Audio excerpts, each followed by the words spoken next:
ಲಕ್ಷ್ಮಿ, ಬಂದೆ ಬಂದೆ ಬಂದೆ.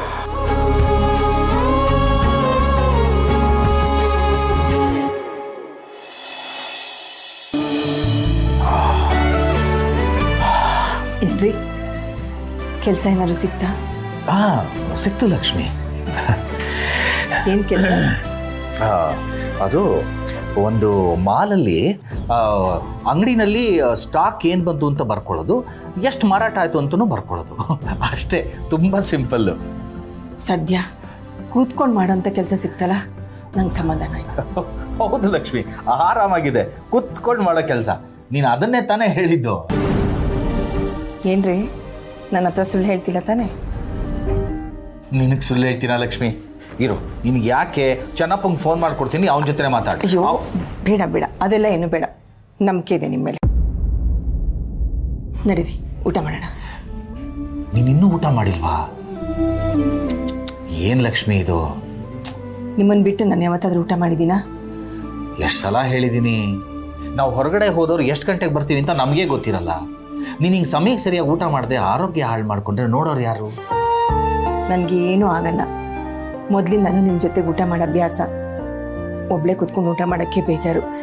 ಈಗ ನೀವು ಬಂದಿದ್ದೀರಲ್ಲ, ಇಬ್ಬರು ಕುತ್ಕೊಂಡು ಊಟ ಮಾಡೋಣ, ಮನಸ್ಸಿಗೆ ತೃಪ್ತಿ ಆಗುತ್ತೆ. ಸರಿ, ನಾನು ನಾಳೆ ಬೆಳಗ್ಗೆ 8 ಗಂಟೆಗೆ ಹೊರಡಬೇಕು.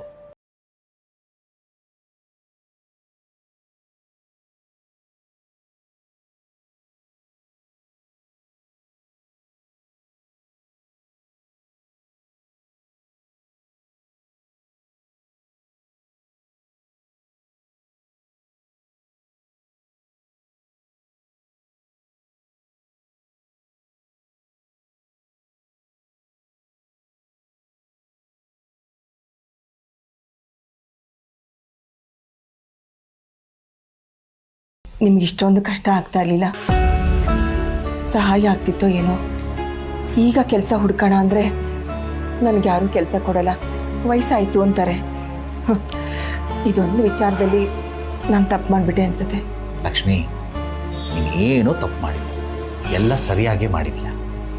ಈಗಿನ ಕಾಲದವ್ರ ಕಥೆ ಬಿಡು, ಎಲ್ಲರೂ ಕೆಲಸಕ್ಕೆ ಹೋಗ್ತಾರೆ. ಆದರೆ ನಮ್ಮ ತಾತ, ನಮ್ಮ ಮುತ್ತಾತನ ಕಾಲದಿಂದ ನಮ್ಮ ಸಂಪ್ರದಾಯ ಏನು? ಗಂಡಸರು ಹೊರಗಡೆ ದುಡ್ಕೊಂಬರ್ಬೇಕು, ಹೆಣ್ಮಕ್ಳು ಮನೆ ಮಕ್ಕಳು ಅಡುಗೆ ಎಲ್ಲ ನಿಭಾಯಿಸ್ಬೇಕು. ಆ ಕೆಲಸ ನೀನು ಅದ್ಭುತವಾಗಿ ನಿಭಾಯಿಸಿದ್ಯಾ. ಏನು ಹಂಗೆಲ್ಲ ಯೋಚನೆ ಮಾಡಬೇಡ, ನನ್ನ ಮೇಲೆ ನಂಬಿಕೆ ಇದೆ ತಾನೇ. ಇಷ್ಟು ದಿನನೇ ನಿಭಾಯಿಸಿದ್ದೀನಿ, ಇನ್ನು ಮುಂದೆ ನಿಭಾಯಿಸ್ತೀನಿ ಅಂತ ಧೈರ್ಯ ಇದೆ. ಹಾಂ, ಸರಿ, ಹೊಟ್ಟೆ ಹಸಿತಾ ಇದೆ, ಊಟ ಮಾಡೋಣ. ಬನ್ನಿ. ನಡಿ.